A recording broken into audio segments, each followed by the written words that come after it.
special guest, Skylard Alessandro. Welcome, Sky. Thanks for having me. Okay, today we're going to talk about Toltec, sorcery, and many other things. So can you tell us, Sky, what is Toltec sorcery? So I want to preface this by saying I don't want to say that I'm an expert on it or anything like that, but I have dabbled for a number of years, and it's something that has definitely been a major part of my spiritual growth. So it comes from Central America, and it is a form of spirituality that if you're interested in learning about it from the West, you can get books written by Carlos Castaneda. Has some very interesting work done on Toltec spirituality. And there's another author too, I forgot his name. He wrote a book called The Four Agreements. It's pretty well known, but it's a very powerful tool for people that want to do things through the lens of Mercury. It uses sort of social wisdom and tools like that a lot, which is something that I value in my practice. And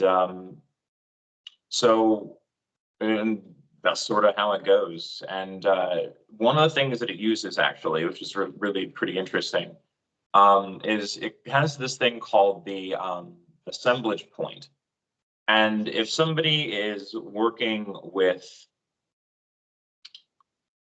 shape-shifting, transformation, stuff like that, even if you're just trying to get control of your moods, it is such a powerful tool to sort of grant you control over your state of being at the time. And pretty much what it is a piece of the energy body that's really not talked about in any other sort of spiritual paradigm. And it's a focal point. And when you shift this focal point around your energy body, it will shift your state of being. So as you, for example, you can shift it to a spot that actually might grant you a psychic ability, or you can shift it to a spot that might, that can change the way that you are received by the people around you, and it can help you sort of legitimately shapeshift as you're going throughout your day.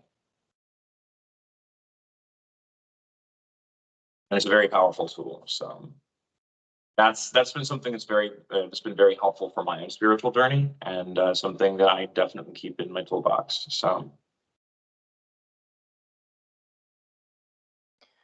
Okay, so basically, can you tell us, like, what is your experience with Toltec spirits? What spirits you worked with? So I read those books, Carlos Castaneda's books, not all of them, but a few of them, well before, years and years ago. And when I started doing this work legitimately, like really getting into it, I found a book called the Alul Compendium, and it's what I recommend everybody start with if they're getting into demon magic. It's a modified Lesser Key of Solomon with a whole magical system tied into it.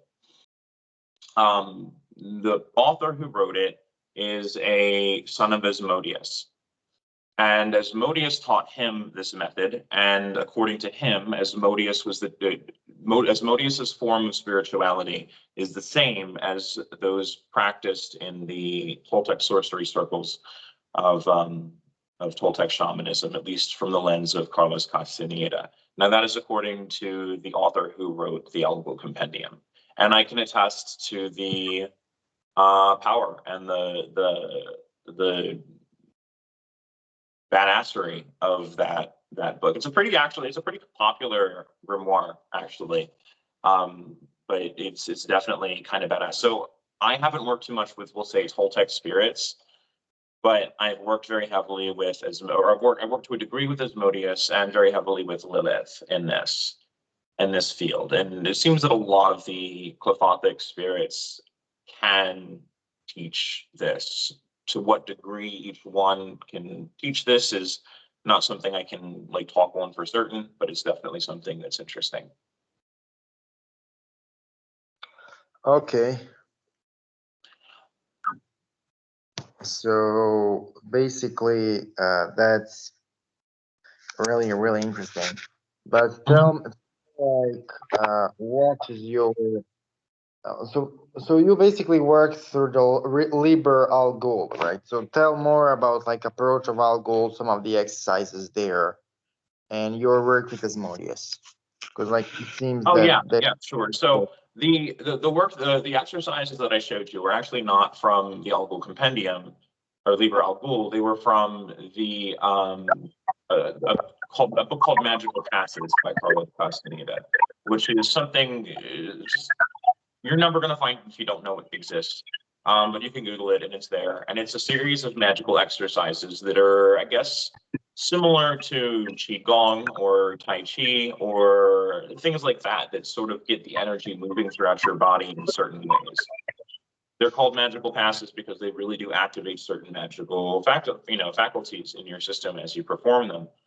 And they have different ones for different methods. So you and I were talking about earlier is that I was doing research on how this could be used to help people overcome severe possession. So coming from somebody who has been severely possessed, I spent a lot of time working on research on how to do this. And I can't, you and I are currently testing the theory that I have. And the theory does seem sound from the scientific perspective of my lens. I've run it by several very powerful magicians, very powerful yogis, sorcerers, whatever. And there's been nothing to suggest so far that it wouldn't be viable.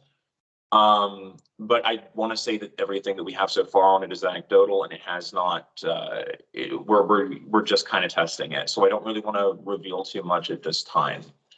But one of the things that can really help with at least preventing possession are the exercises tied to the center for decisions, which is around the heart chakra, around Dath. It's an energy field, a chakra, really.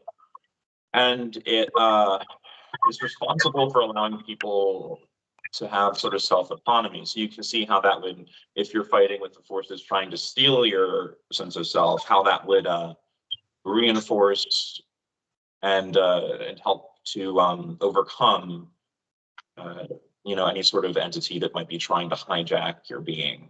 Is if you have a very sturdy sense of self, by working on that aspect of your being, it's going to be a lot harder for any sort of entity to possess you. So that's been something that's really been helpful. And if you're getting into this and you don't know what you're doing, honestly, at this point, I would recommend everybody just do it, because if I can help one person not go through the shit that I went through, like, I would be a happy girl. But yeah, no, it has been a whack journey, and that's something that I found is very much a very powerful tool to preventing possession from other sorcerers as well as spirits. Is having a very grounded sense of self. And I guess in a way, it would tie very much into, I haven't tested this, but just thinking about it, I'm sure that it would tie really heavily into working with Belial, just because of his methods of approach that he uses, sort of help you to gain a better sense of self and help you to figure out your morals, your characteristics. It grounds you in who you are, which makes you more difficult to push over. And it's not this. I can't say it's exactly the same, but it would accent it. It would flavor it, definitely. I think they would pair well together. Okay. So what is like your take on basically working with Belial and combining with the Toltec sorcery methods of Carlos Castaneda? So, like I said, like I can't really comment on that because I haven't spent time actually doing that. This is just a sort of thought process. I'm like, this would really work well together if when we're supposed to do it, or like if one tried it out. Like I would do it. I think it'd be dope. But what I would assume would happen is that you would have a nice sturdy sense of self and an empowered chakra that would back up the energy behind your sense of self, is what I would assume would happen. Which would be actually, be like a double whammy, and like, protection from anybody that would be trying to infiltrate your sense of self. or anything that would be trying to infiltrate your sense of self, which is a very cool thing. When I change the subject, I did have a few questions for you, if you don't mind. Okay, tell me ask me the questions. So I've heard you mention before about astral travel and stuff like that. And we you and I have both done it, and I've seen many places. One of the things you've talked about, or I've heard you talk about in your interview with Joseph Datre and EAGM, was giving a piece of your soul to a property in order to be able to teleport there without any sort of problems or issues. And I was really interested in that technology because they haven't, that it seems like it would be really useful. So. Okay, so this is like something which is controversial, right? So I don't advise it to people. Like that's not something I actively support, right? Mhm. You know, because people basically, gonna take me the wrong way. But so it's really easy to do. You just call the entity of any kind, and you say, I am offering a piece of my soul to you, so you can store it in your realm, right? Mhm. Now, in order for you to do this, you actually have to call them really well. You have to call them to the point that their energy creates a gravity in your room, like a gravity pull. They have to be to a certain degree of physically there. You need to feel the push, right? Mhm. And how do you know that they are there is like your senses are just like overloaded with gravity push, with coolness, with heat, with all kinds of stuff, right? Mhm. Once you came to that point, you basically ask them to take a piece of your soul so you can teleport to one of their realms more effectively, right? And they're gonna do it. And what will happen is you will for a few days be in a permanent semi-trance after that. Like your consciousness will adapt to the fact that you gave a piece of your energy body, and it will use a lot of effort to regenerate that energy so it can make itself work. Now, this is the same technology people use to trap people in certain realms, right? Mhm. So the only part of this which doesn't make it trapping is you actually work with the spirit, and if you ever get lost, spirit will like help you to go out, right?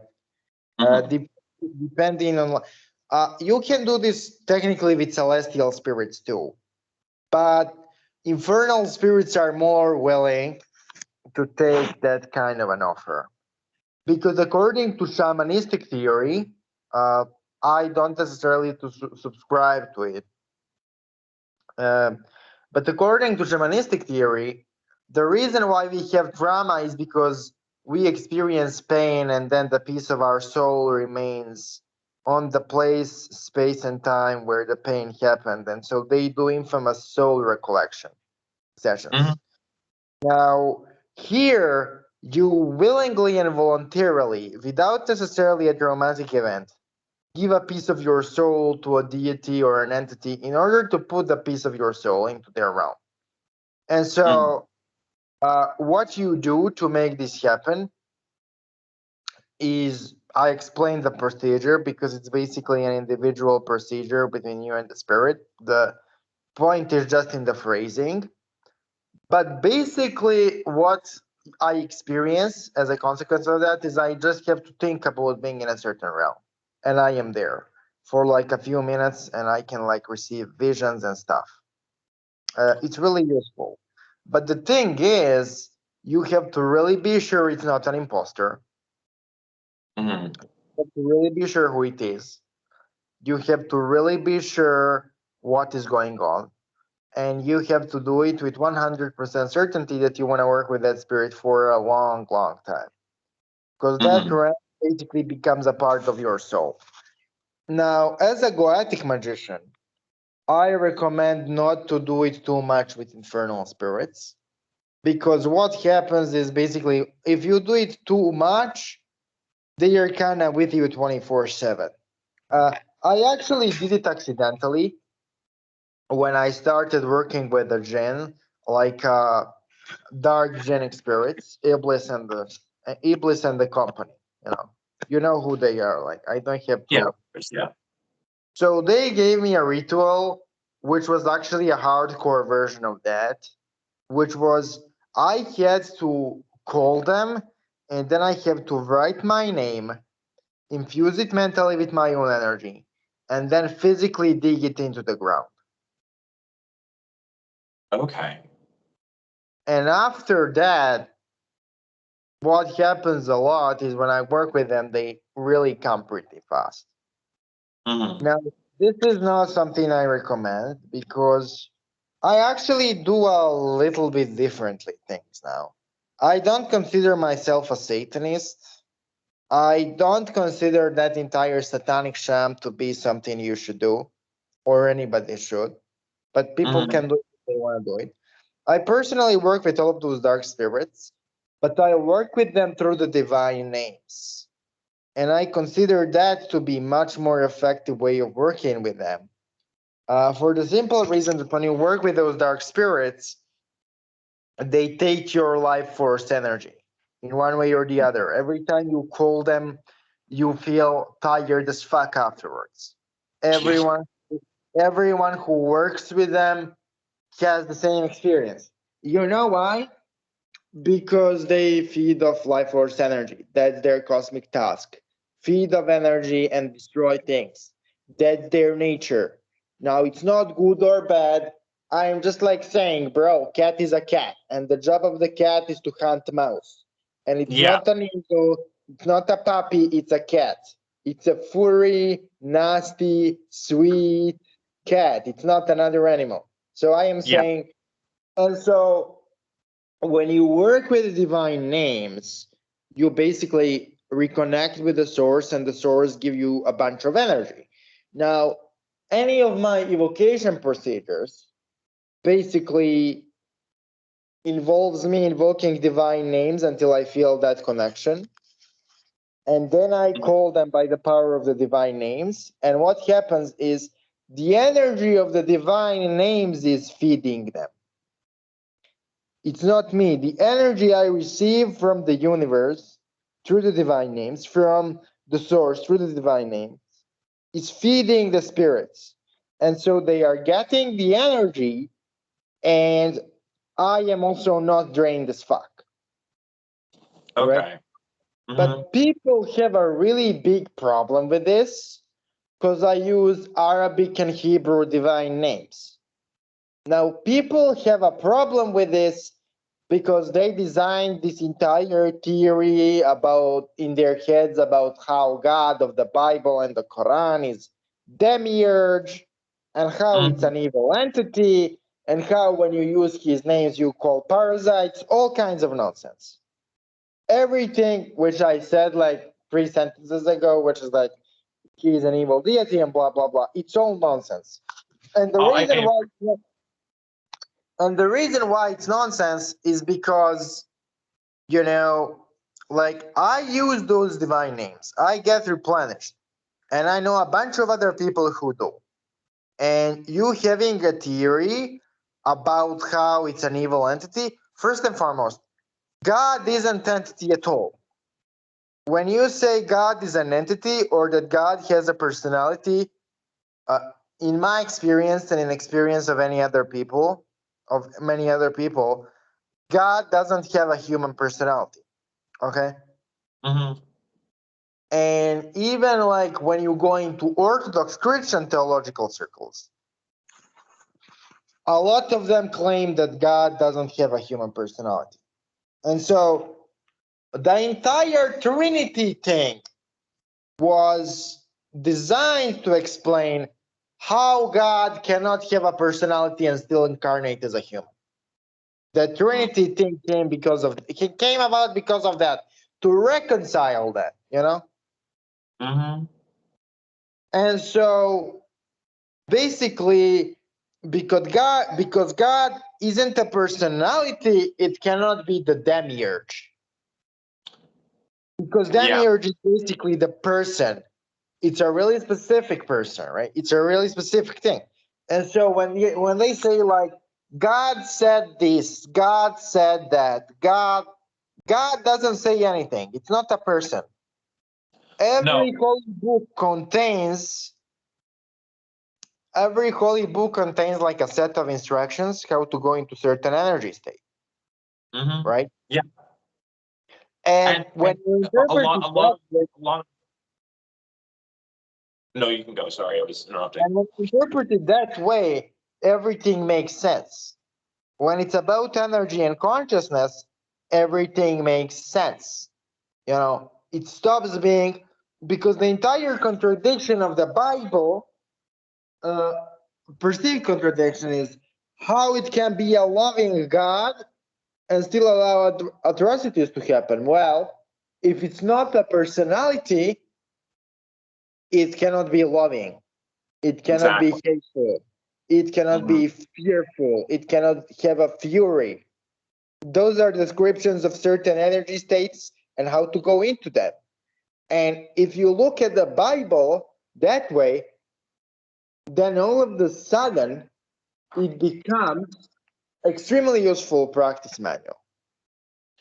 I've Right. often said God doesn't care. God is a causal. God, I've never felt that God was love. But what I have felt is that there are some spiritual masters that have reached a point in spiritual evolution, and through work and through the ideology of compassion, have chosen to help other people. And those are the ones that you should, when I was following the right hand path very vehemently, the ones should look towards. And that's been my outlook on life, like since day one. Even the ones that say that God is love, it's just like they must know that He's not love. God is not love. God can be love. Love is an aspect of God because love is an aspect of the whole. But God is far from love. God can be an absolute tyrant. God can be an evil thing. And it's just, like at the end of the day, it's like what lens do you want to form your worldview from, and how do you want to do this? Not everybody has that choice. Some people go through trauma. Some people go through horrible situations that form their worldview for them. But the point of a lot of spirituality, at least if you're doing the right hand path and you're doing stuff that's maybe not necessarily blind worship like church, but like even like certain yoga practices, is to try and hack the human system in a way that makes it function at its best for personal empowerment in a way, and success. So that's something I've always thought is just God doesn't give a shit. God, if God gave a shit, none of this shit would be happening. If God really gave a shit, none of this shit would be happening. But He doesn't give a shit, or they, or she, or whatever. And that's been my outlook on it for a long time. Going back to the Toltec stuff, I'll go into a little bit more detail. So in some of the books, there's 6 energy centers they use in Toltec spirituality. Actually, this is something you might find really interesting.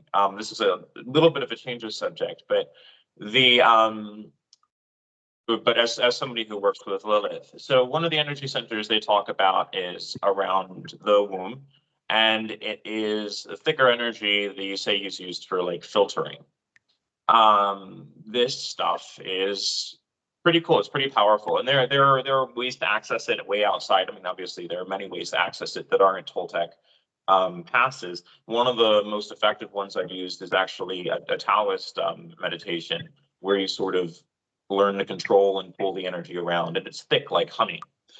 And everybody has an energetic womb. It doesn't matter what gender you were born at birth. Everybody has access to this energy. It's just dormant more often in people assigned male at birth.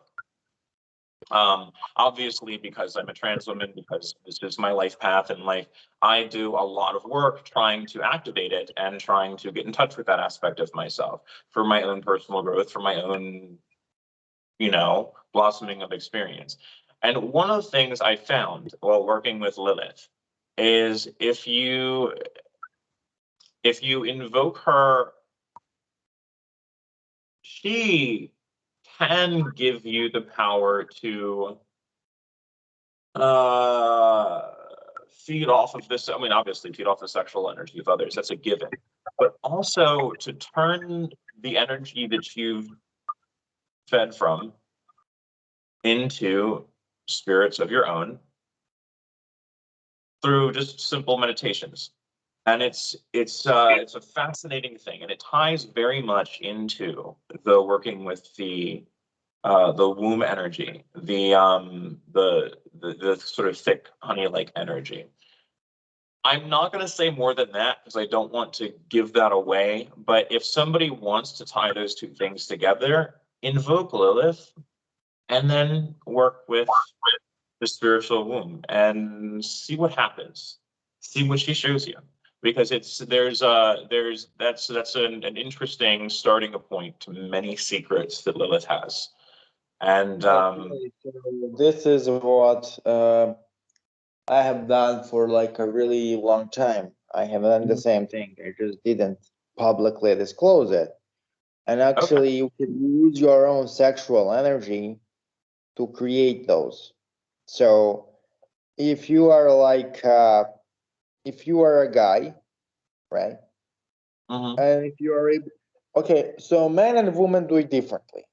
Okay. Women have to receive energy, men has to give energy, right? So this is how I do it from a male standpoint, right? So you summon Lilith and you use her as a womb, and you use your energy as a stimulus. And then you summon Lilith and you say, okay, I am summoning you this time to use my energy to create spirit.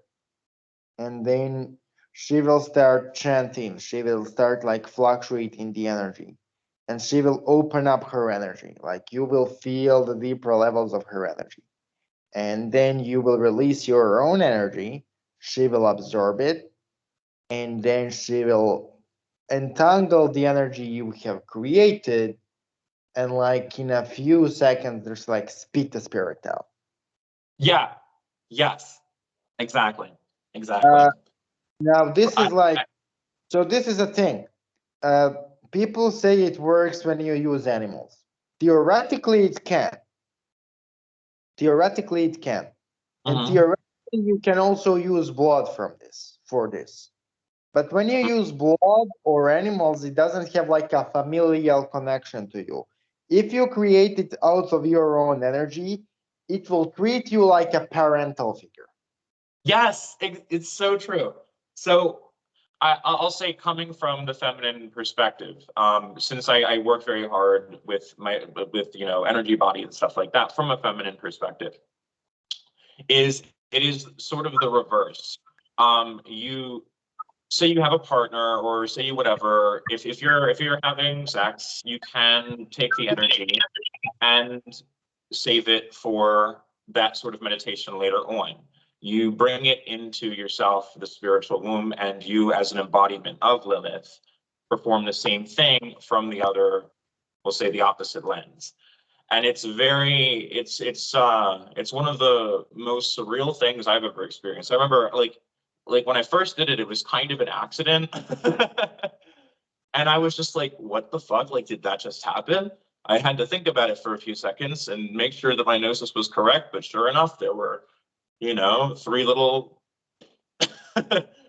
spirits chilling there that I had this like sort of like motherly attachment to. And I was like, oh my God, like my baby is like it was the weirdest, the strangest thing. And it's something that that when you do it in that way, and I guess when either you give your seed to Lilith, or if you're or if you're doing it from the feminine perspective, you invoke her to the point where you embody her and then take it into yourself.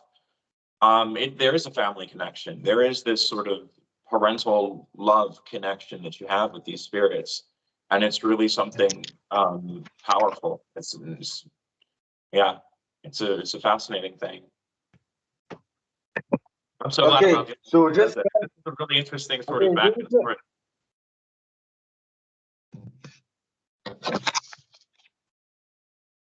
What was that? Okay, so my connection weakened for a sec. So can you repeat everything one more time? Just a little bit. Yeah. Yeah, so when you do it from the feminine perspective, you take the energy into yourself. You invoke Lilith to the point where you very strongly invoke her, and then you sort of say you have a partner, or whatever. You take the sexual energy and you bring it into your spiritual womb, and then as an embodiment of Lilith at this point in time, after a few seconds, things will pop out. And I did this by accident the first time, and I was just I had to double check myself. I was like, what the fuck? But and it's amazing. You're right. Like the family connection you feel you have with these spirits. When you when these things came out, there was just this sort of like attachment. Obviously, coming from my AMAB experience, this was something I was yearning for in many ways, to sort of feel complete. And there it really was like a familial parental love that I had for these spirits, and it was the strangest thing. It was the most. It's interesting hearing that we both have had this experience coming at it from opposite lenses, of we'll say the gender binary. Hmm. Or not that there's a binary, but it is in this case. We're using this example, at least from it's my own point of view. I know we can. Okay. Mhm. Can you tell me, do you have any experience with other like succubus spirits? Like What? Nama? Okay. Can you tell me, do you have any experience with other succubus spirits? Like Nama or Agrat or Reshet or any other like dark succubus entity? Or you work just Nama with was the Lilith? first. Nama was the first one I ceremonially evoked. The first spirit I ever intentionally, successfully, ceremonially evoked. And I can't say that I've worked very heavily with her, but I can say that she seems very warlike, angry, and I vibe with her. I vibe with her. I feel like I vibe with her. I work very heavily with Agrat Malot. Um, at least I have worked heavily. I can't say work heavily. I have worked to the point where I can say that I have a genuine degree of understanding with Agrat Malat. And it because I got into working with her because I wanted to experience sort of that mercurial energy. It's there's a mercurial energy, especially me being in the rave scene. It's something that I wanted to. It's a lens I wanted to see the world from for a time. And it's a. I know you've pointed this out, and it's been pointed out in other books, in other workings. But it's wild how at one point during your practice she'll go from this very tender, loving character, and then it's like a flip of a switch, and she's just like this very angry hag. It's like, in no disrespect, when I say that, but that's the form that she has taken. What I noticed with Agrat is once she switches, she never comes back. You know, She usually comes back. spirits, for me, The she way I never see came it back is, ever. the way I see it is, okay, so like say you first meet somebody and they're like a little bit shy and they're a little bit nervous, but underneath they got so much fucking baggage. And so you think they're really sweet, and then you start to talk with them, and then all of a sudden it's like boom, and now the beast is out. But that doesn't mean that they can't go back to being sweet. So you're like, okay, I see the baggage, and I have done what I can. There have been moments she's come to me in this sweet form, especially when I ask for healing and stuff like that. So I can't say that it's total that I have the same experience where she never comes back. I can say that I will never unsee it. That's for damn sure. That's something I can, you'll never unsee when that switch finally happens. Here is the thing. I'm gonna tell this. I'm gonna say this. Mhm. When Agrat removes the visage of being nice, she is the worst out of our Yeah. full empresses. Like by far the most worst, the most aggressive, the most violent, um, the Yep. most tempting. Like Agrat will legitimately blow your ability to think. Like she will crush your consciousness. It will go into pieces in all four directions. Mm-hmm. And Mm-hmm. I'm the only one who can legitimately give you like ayahuasca experience without anything. She's the master of breaking your perception. Yeah, I can see that. I can see that. Okay, so can you tell us like how you got introduced to Agrat Malot, your first rituals, experiences, everything? Agrat Malot. I sort of was called to her. The moment I heard that she was mercurial, at first, I was like, this is really interesting. Like, I really want to work with this. And me being in the rave scene, I was like, yeah, let's go. And so I'm not. Hmm, I like to say that I'm not fire and brimstone, that I am kind. And I think for the most part, that's true. As I go through life, I have good intentions, but that doesn't mean that I'm not fucked with. Like, fuckery seems to find me whether I intend it or not. I think everybody on this path experiences that. You're trying to mind your own business and your energy will just draw fucking conflict. So, but that's not necessarily something that I've strived to embrace in this life, because even though I am very good at war, and I am very good at war, I feel intellectually that there are often better ways to handle situations. So I was working with her primarily in the beginning for healing and for doing healing rituals, which she is very good at. She's very good at healing rituals. That is the most extensive aspect of her that I have worked with, is when she comes in the bright blue, sort of very, very like when you first start working with Lucifer, but like from a feminine perspective, like the bright blue. And she's very, very healing in that sort of form. She's here right now. She popped in. I was like, Yeah, she popped into the room. yeah. Now, okay, so let me tell you something. Okay, I'm curious. Do you see her right now as dark and hag-like, or as blue and mercurial and positive? Blue and mercurial. Yeah, She same. really rarely, and by the way, she really rarely comes as a hag. And even when she comes as a hag, it's not hag. It's more like a battered and bruised younger person, oldish Yes. kind of. Yeah. Yes. She never comes as a hag because she is the only of the four empresses which Mhm. doesn't have any strong hag energy. She's really not Saturnian. She's She's very much a thug. Like I say that in the most respectful way I can. Like like very much like BDSM, and like very pain oriented. She's really pain Yeah, oriented when very she is much in her like not dominatrix. nice phase.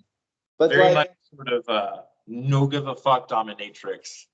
yeah, but Like, basically today I was working with a divine name associated with healing, and look who showed up. Yeah, so it looks like she corresponds to that name, but she also corresponds to destruction.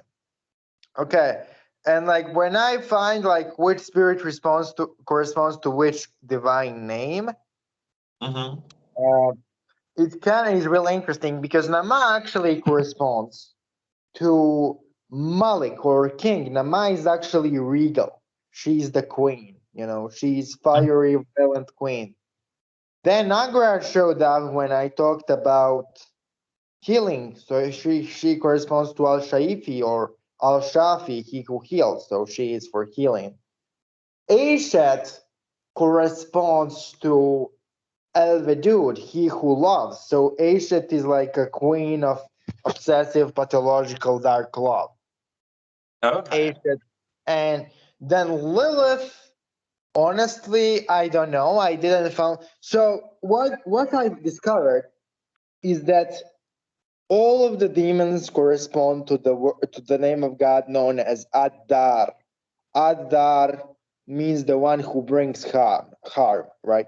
All of Mm-hmm. them are basically the spirits of destruction, the spirits of harm. But they have secondary divine attributions.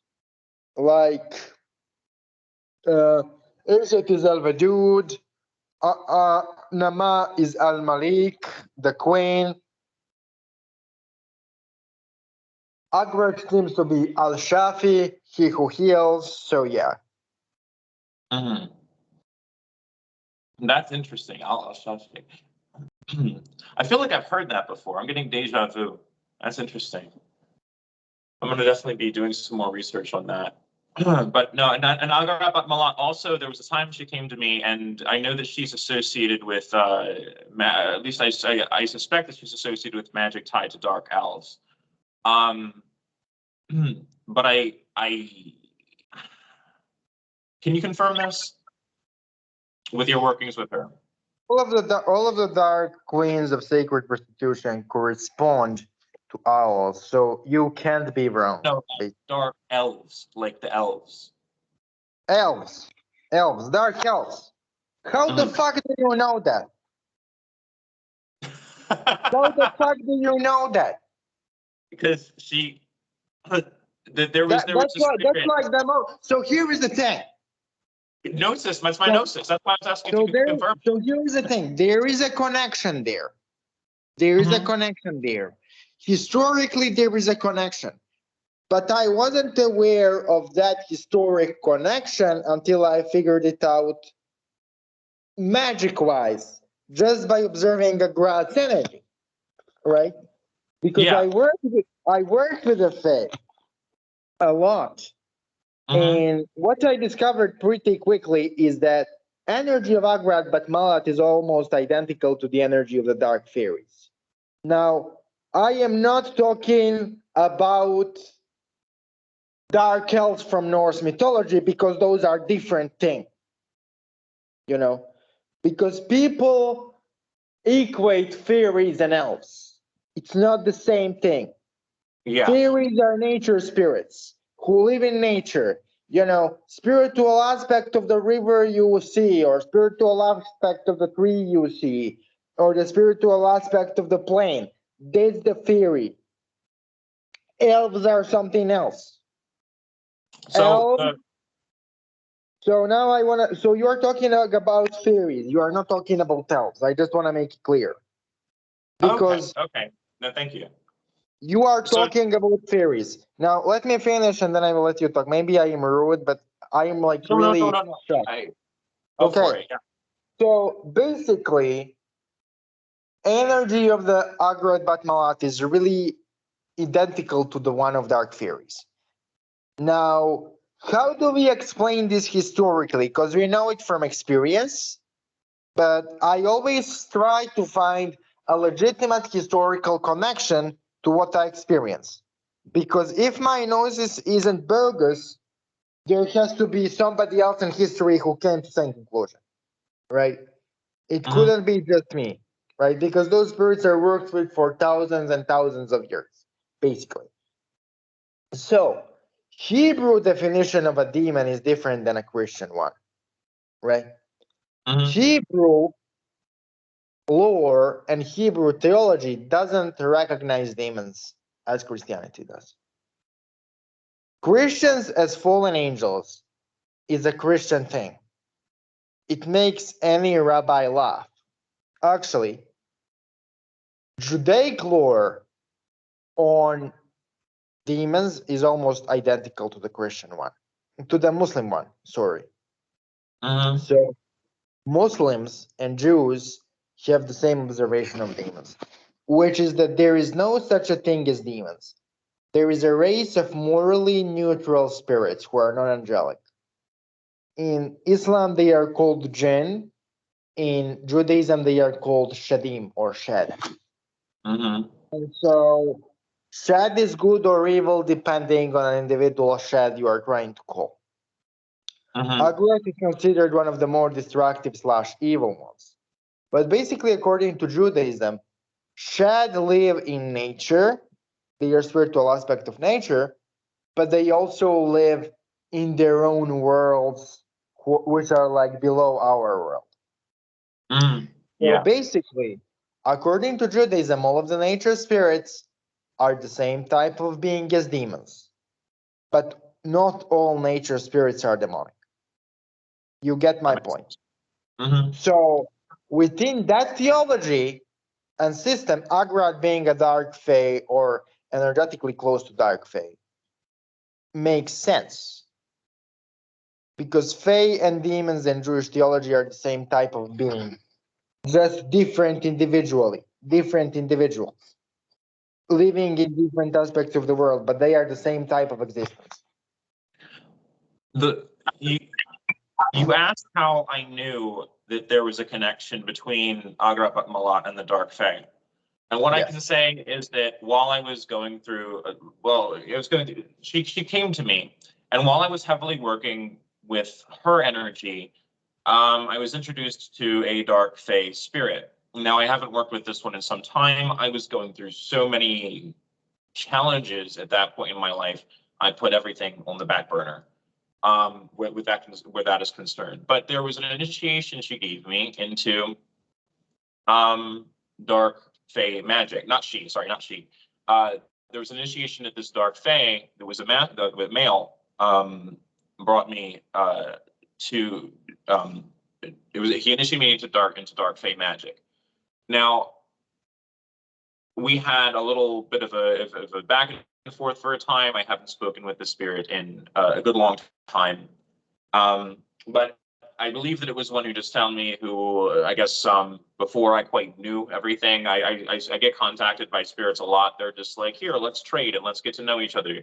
At this point in time, but at the time, I believe that that's what it was. And he was just very. He sort of gave me initiation into dark fae magic, and we had a little back and forth. But I figured out that it was somehow tied to Agrat. Now, I wasn't sure at this time if this was Agrat coming in a masculine form or if this was another spirit. I think it's very much another spirit. In fact, I think he just popped in.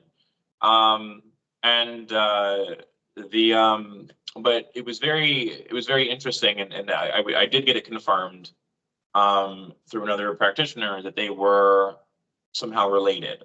So that's how I figured out the connection between the dark fae, or the dark fae and Agrat Malot was while I was working with her. This one approached me and was very interested in working with me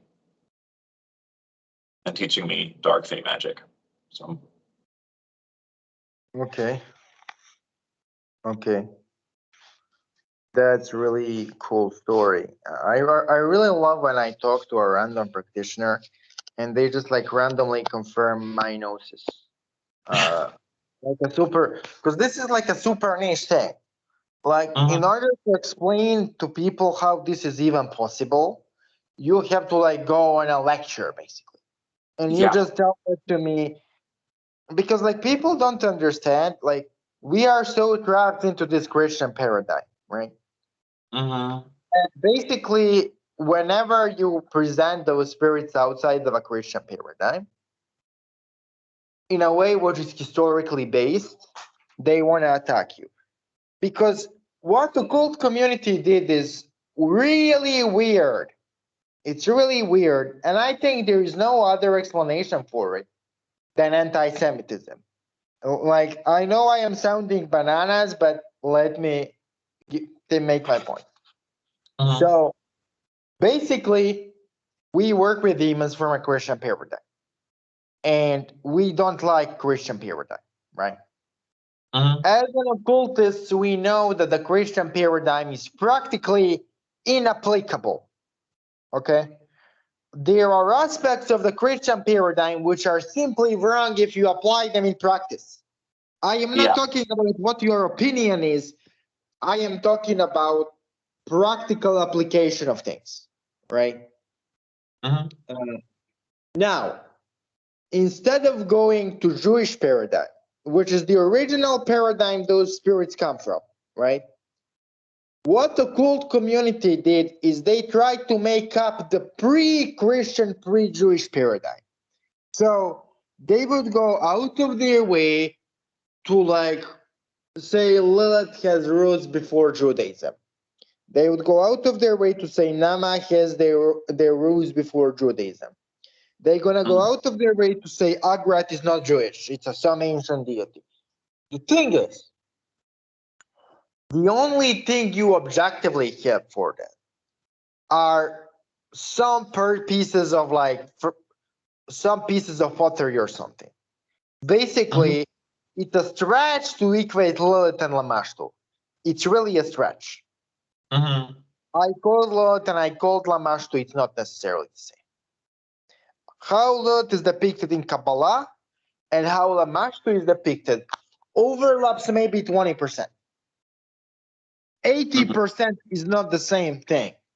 In Sumeria, Lamashtu is not a female manifestation of totality of divine wisdom. Lamashtu is just lioness eating children from their mother's womb. Exactly. Now, I have not. Now, Lilith has an aspect which corresponds to that, but Lilith is also in depth described as many other things in Jewish tradition. And it overlaps with a lot of experience occultists have.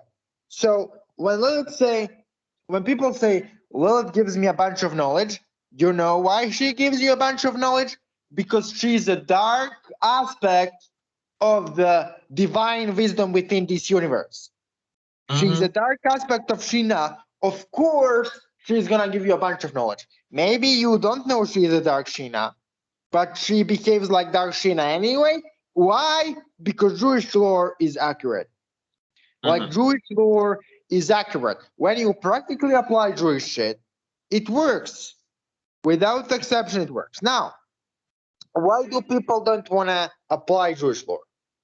Why, when you mention that Lilith is Jewish, people want to kill you? You mention Azazel is Jewish and Muslim tradition, people want to kill you.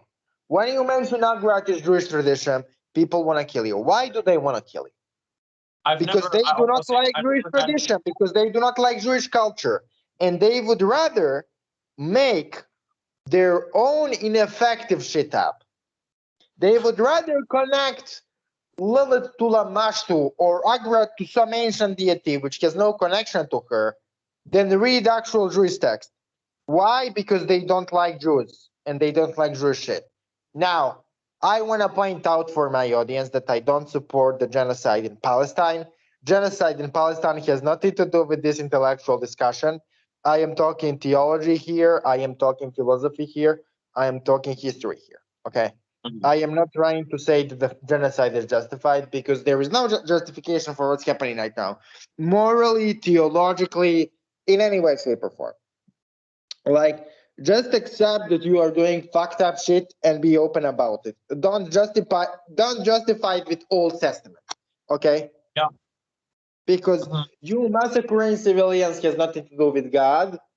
If it has something to do with God, it has to do with like a furious demonic aspect of God. But they don't want to say it. They don't want to say it. We are invoking the dark aspect of God to get what we want. We are doing a big black magic ritual killing thousands and thousands of Palestinians. That's not what they are saying. They are saying, oh, shalom, brothers and sisters, we are just doing genocide because it's in the Bible. No, you are not doing genocide because it's in the Bible. You are invoking dark side of God and doing big black magic ritual to get more land, which means more money. Because land is the purest form of money. Land is a form of money only guns can take away. Okay? Land is the real money. Resources are the real money. Money isn't real. Okay? But land is real. And land is the biggest money. So, okay. Now, what I am saying is, right? Why did I tie those two topics together? Right. If Lilith is a vehicle of divine wisdom in an impure form, right? Then all of black magic is a vehicle of the divine wisdom in an impure form. And then it explains why it's possible. And then why all of the demonic phenomena is impossible. Because it is impure God. It is impure divinity. It is impure side of God's creation. And this is why it's really important to learn Jewish tradition, some aspects of it, in order to understand what you are dealing with. That makes total sense to me. I'll be real. From my perspective and from my trajectory coming from my background, I grew up Catholic. I would never argue that Lilith is not Jewish. I've not heard that argument too often, but I also don't spend too many times on the forum or too much of my time on the forum because I feel like so much of it is bullshit from people that want to debate who have never actually worked with spirits or don't actually put the time in to learn or build a relationship and a rapport with these spirits. They're just people that, want to start flame wars online and feed, honestly, because that's what they're doing oftentimes. But at least on a lot of like the forums and stuff like that. So I can't say that I've heard too often that people getting mad that Lilith, when you point out that she's Jewish, everybody that I've pointed that out to has been like, yeah, no, it's true. And it is true. Like you can't deny that from Jewish culture, Jewish mysticism has done by far the most amount of research on this spirit. So if you're trying to work with this spirit, it would really behoove you to look at the methods that they use, to look at the gnosis that they've written down, to look at all that sort of stuff. Because why wouldn't you? Like, why wouldn't you? Okay. Like, why would you start from scratch if you don't need to start from scratch? So basically, and this is like what I was talking about. So, okay, just go to a random Lilith group, right? Going to a random Lilith group, and then you say that you are using divine names to call Lilith to appear. You will get a bunch of triggered motherfuckers.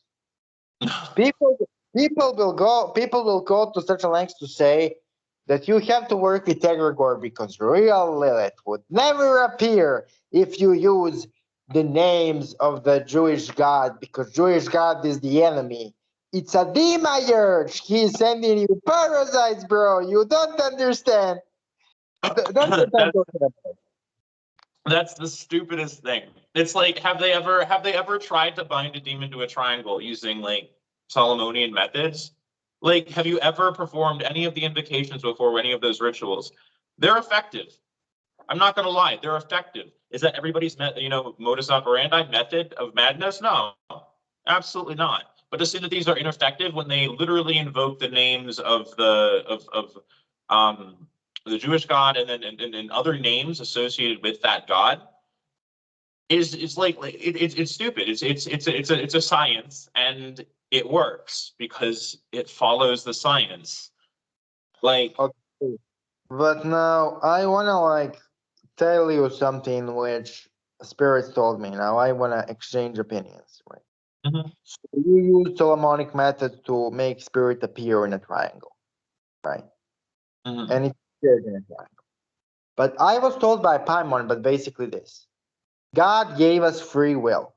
He created us and he gave us free will and we chose to fulfill a certain part of the universal plan, right? We chose to be destructive, that part of the universe. Do you really think that he will take a free will away from us so easily just because you use his names to make us appear? In other words, it is really easy to make a spirit appear with the divine names. But if you want to compel the spirit to appear with the divine names, it's a really small percentage. If you want to compel it to do what you want, if you want to force it to do what you want, that's what I'm saying. Then It works. It absolutely works. And the science behind it is simple. When you are vibrating in a certain energy, you have the powers of that energy. You have the authority of that energy, right? That's the whole point of yoga, of doing this path. You can either yoke with the forces themselves, the Jinn themselves, and go down that path, or you can yoke with an authority over the Jinn. Now you can say all you want that Jehovah, that sort of God, does not have any authority over the Jinn. And maybe that's the way you want to look at things. And maybe if you set up your ritual space energetically in the right way, if somebody tries to invoke the God through the methods described in the Lesser Key of Solomon, and bind something to a triangle, if you set up the energy in a certain way, it could be possible that it would not work. That being said, the amount of worship that is given to the God, to the Abrahamic God, is immense. You have the free will of every mindless person out there. I hate to say it, but it's true. Everybody who will not think for themselves, being sent and given freely to this God, whether or not the God gives a shit about them or not. And a lot of times the God doesn't. But what the God does do is keep his power. And a lot of times these people who want to access this God don't know how. So the people that do access this God through occult means. The power that this God has, if performed in a ritualistic setting, Okay, can be lent to the practitioner. So when you invoke Jehovah and you bind something to a triangle, you're not just binding it with the authority of a made-up God. You're binding it with the authority of this God that is both a God and being given the conscious attention of countless millions of people throughout the world that are currently doing their own spiritual battle against the demonic. So when you invoke him and then you bind it, that's just a macrocosm of what's going on in the microcosm of the heads of every spiritual person on the earth that's going through, or not every spiritual person, but like 90% of spiritual people on the earth that are going through the right-hand path paradigm. They're trying to conquer their darkness. And okay. they're feeding this entity, and you're just tapping into that I understand that. macrocosmic scale. I understand that. Now, I want to know, you bound the spirit. I want to know, like, the exact spirit you bound and what happened afterwards. That's actually a very personal journey, and I'm not. I don't mean to be disrespectful or anything, but it was that was a very personal journey. I feel like I know where you're. I feel like I can kind of intuit where you're going with this, and I will say that yes, results appeared. The amount of energy it would take to sustain those results, that's a different story. Is it possible to have these spirits do it? Absolutely. You can absolutely bind a spirit to a triangle. And with enough wills and enough magicians. Okay, so you basically literally invoked God to bind them. Okay, what is a sign the spirit is bound? Will you see it in chains? Or what is like a sign that the spirit is bound? That's like a thing. Feel it trembling in fear. I will feel it trembling in fear. And when I command it, I can feel it like that. It will just be mushed into whatever vase or bowl I decide to put it into. I want to say this because I don't want to come off as abusive. The only time I have done this was when I was dealing with some serious problems with several spirits, and I personally am not going to either condone or condemn the use of Solomonian triangles in magical circles. It's not my method that I usually go to. I usually try to build a relationship with the spirit and build a good rapport. But if you're being attacked, then and the spirit responds to a name, then binding it is something that must be done, because you're not going to let yourself be attacked, right?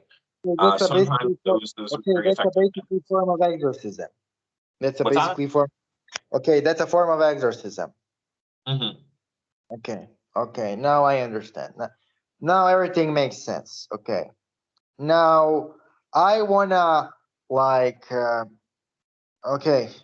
ask you, because this is becoming extremely interesting conversation. Mm-hmm. When you use the triangle, what triangle did you use and how did you prepare the triangle? And did you use the circle? I did it by the book from the Lesser Key of Solomon and those rituals. And I can tell you right now that it is extremely powerful and extremely effective. And there are so many people out here, oh, you can't bind a spirit to a triangle. You can't bind a spirit to a triangle. Have you tried it? Have you tried it and put faith in the fact that it's going to work, or are you doing it with an attitude of, oh, it's never going to work because I just don't think it's going to work? If you put faith in there, if you do the rituals and you call upon the powers, it will work. It will absolutely work. Okay, so you prepared. Okay, so this is I went what out to I'm. a field and I drew the triangle in dirt. And I drew the circle in dirt, and I made it as large as as large as it says to make it.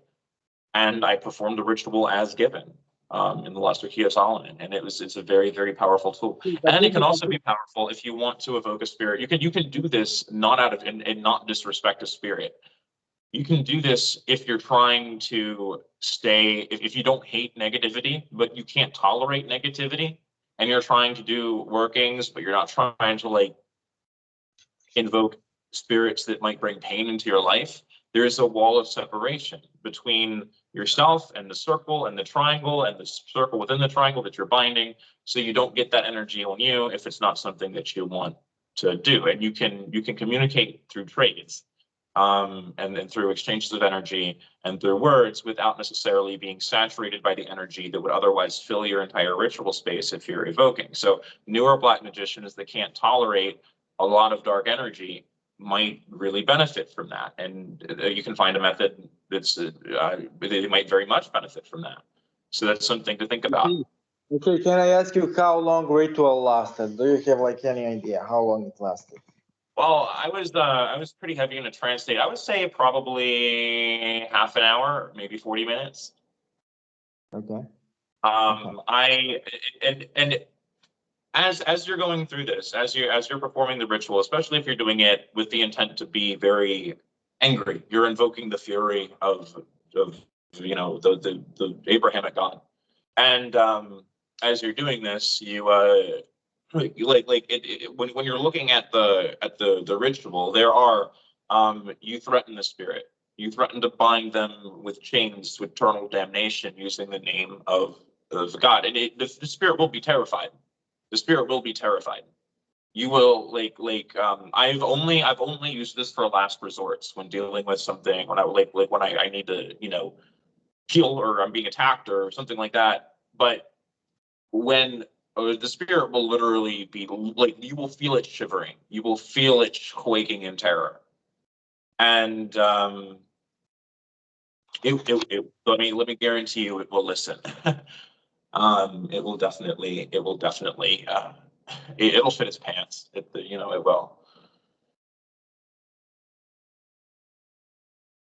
Okay, so okay, and you managed to like remove spirits from yourself that way, like negative parasites. Yeah, honestly, I was so mad I had to go manifest something for me. Like I was like, you're gonna come in here and attack me unprovoked. Like, y'all can do my bidding now. Like, I don't give a fuck. Like, at the end of the day, it's just, that's what happens. So it's like, if like play stupid games, win stupid prizes. Like, Okay.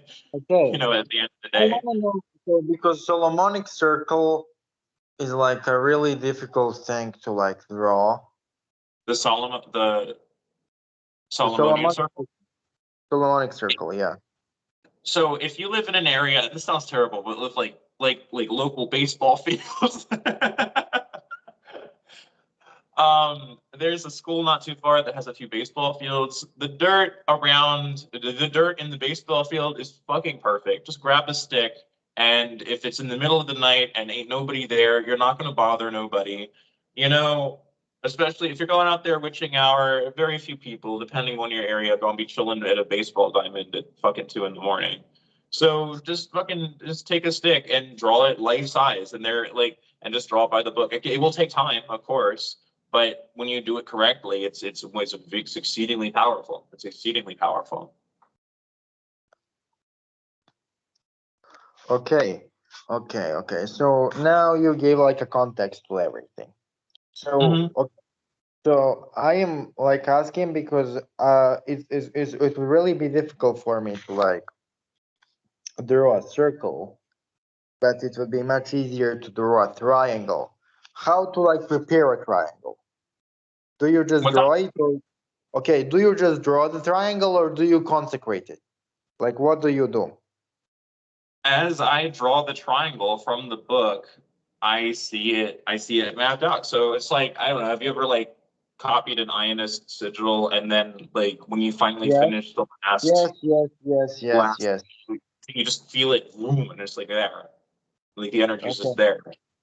It's like that's how it is. Okay, so basically, circles and triangles in Galactic grimoires are basically yantras. That's what you Mhm. want to tell. Yeah. If it's drawn as it's supposed to, it's basically a yantra. Hmm. Okay, this makes complete sense. Okay, but what if?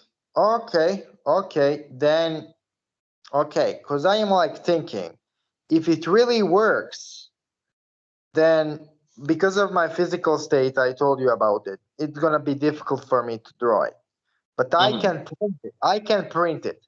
If it's a yantra, I can print it on cloth or Yeah. print it on something, and then I can like consecrate it, right?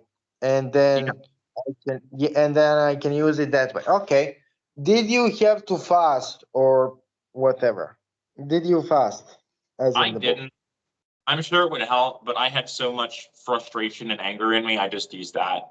Really, I didn't. I was, you know, like at least for me, like I'm one of those people. When I get angry, I concentrate. I'm like, okay, let's deal with this problem. Like that's my motivator. So like that's sort of how it works. So I was so pissed off at the situation that I was just like, fuck it, and I just went out and I did it. And yeah. But it's definitely like they're definitely symbols. Oh, and here, in fact, here's a little piece of technology to kind of give you an idea. Well, you already see it with was it Kavayanal, the curse yantra, but when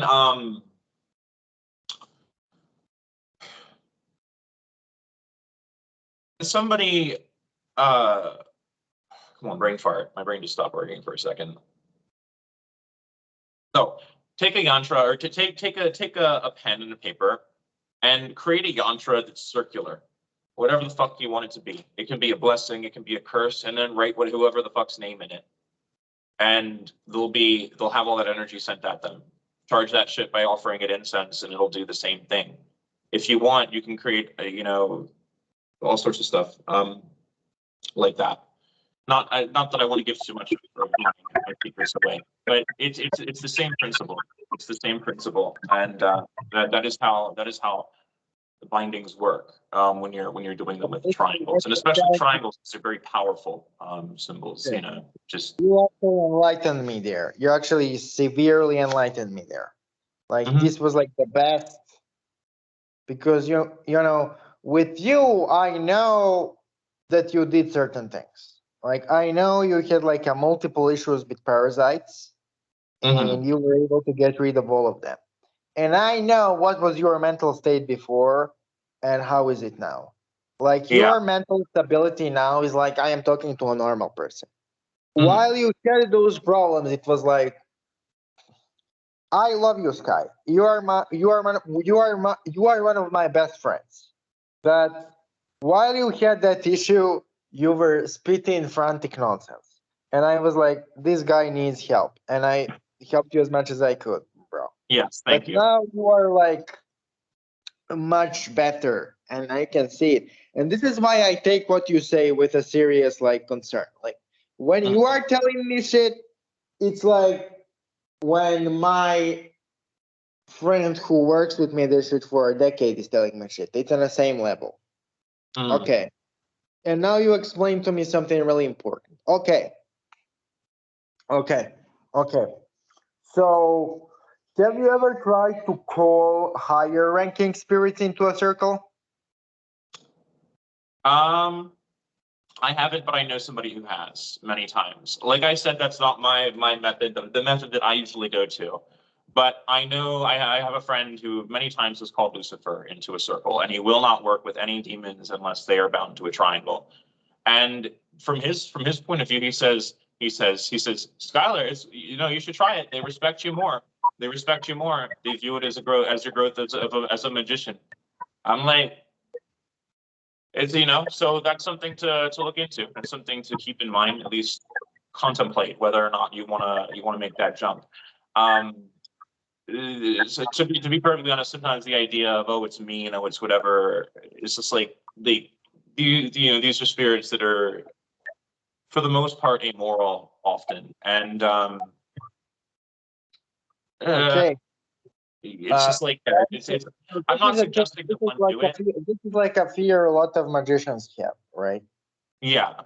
That if you try to bind them and you do, if you ever call them outside of a triangle, they are trying to kill you. Like they hate you because you bind them. That's why I never try to bind the spirits I work with. The way that my friend has described it is that they will respect you more. They will respect you more, and they will look at it as your growth as a magician. That's been his experience, and that is him working with Lucifer. Okay. I can't say that's going to be everybody's experience, but I can say that I trust this man with my life. And, okay. So is that man like autist? Okay, so don't take this disrespectfully, right? Mhm. But to me, the proof of magician's deficiency is that they are like a normal person with decent finances, with decent life, organized, relatively healthy, relatively fit. You know what I mean? So is he like a normal dude? Relatively fit and healthy, financially stable, mentally stable, everything. Can you like guarantee that's the case?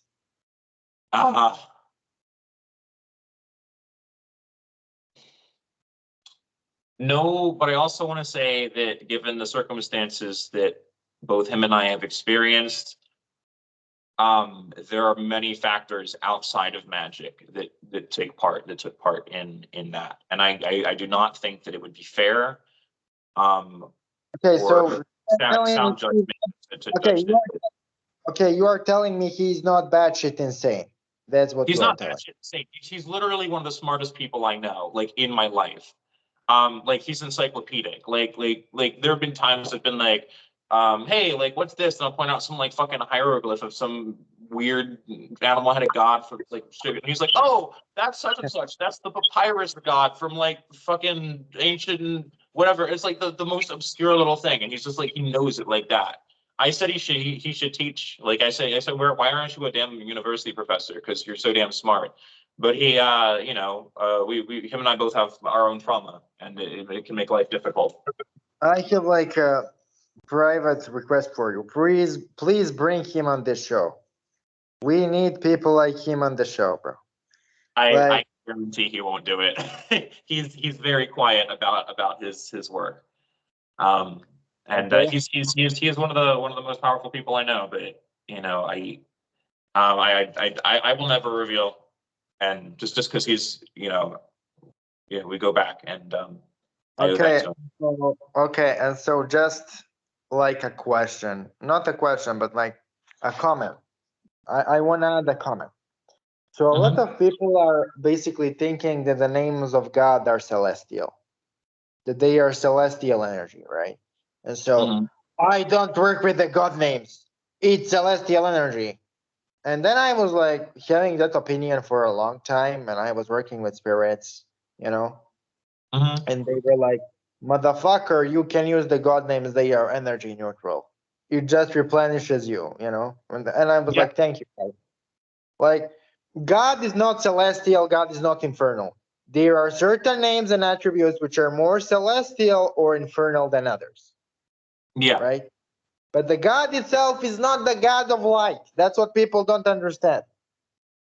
Okay. Okay. So basically, yeah.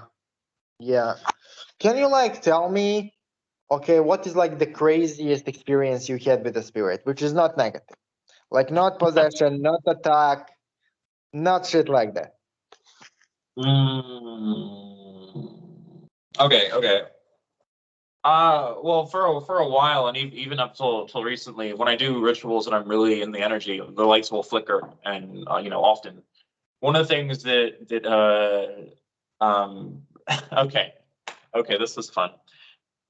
You know what? Here, you're gonna learn some of my lore. So this was the homie I was talking about. It was him and I, and we were in middle school, and we didn't like this teacher, and we were always causing drama and antics, and teacher was like really Christian, so we just decided to poke fun at her for obvious reasons. I mean, I grew up Christian, but I never like hung with the Christians, if that makes sense. Yeah.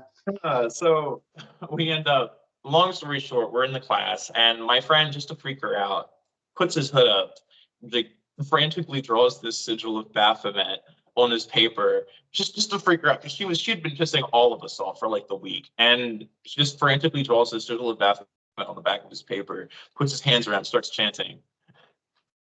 Just muttering bullshit. He's like, I just kind of wanted an effect, but literally, we're watching this movie or like fucking brain pop on the projector, and all of a sudden, like the screen freezes, the audio keeps going, but the actual box shuts the fuck down. But the projector is still on, and it's still shining the fucking thing, and the audio is still going, but with no power to the fucking box of the computer. And I remember I looked at him, he looked up at me, he was like, what the fuck? I was like, yo, you just summoned Satan. This was when we were like being little edgy kids. I'm like, yo, you just fucking summoned Satan. He's like, what the fuck? He didn't even know what he had done.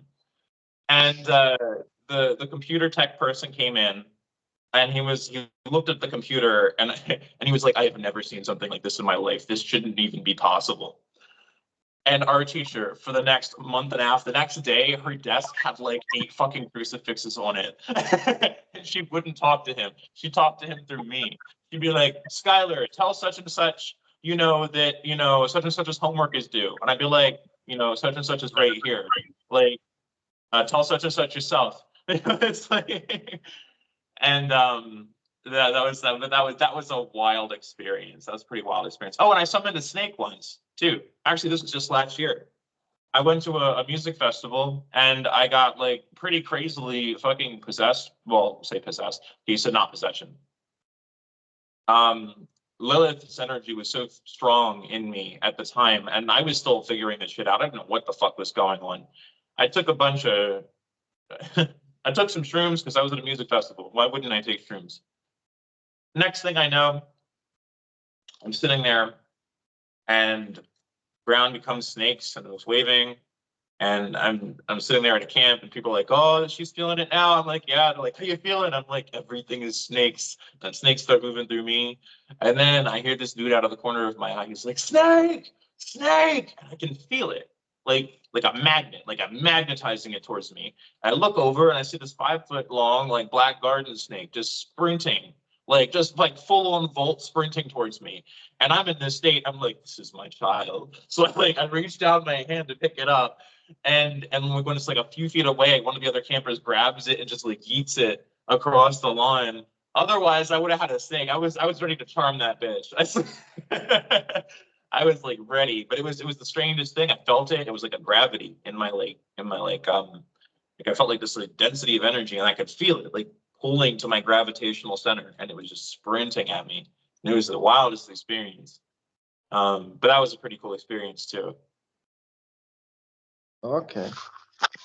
Everything you said was really, really cool, Sky. I am glad I had you on the show. Bye. Happy to be here. Bye.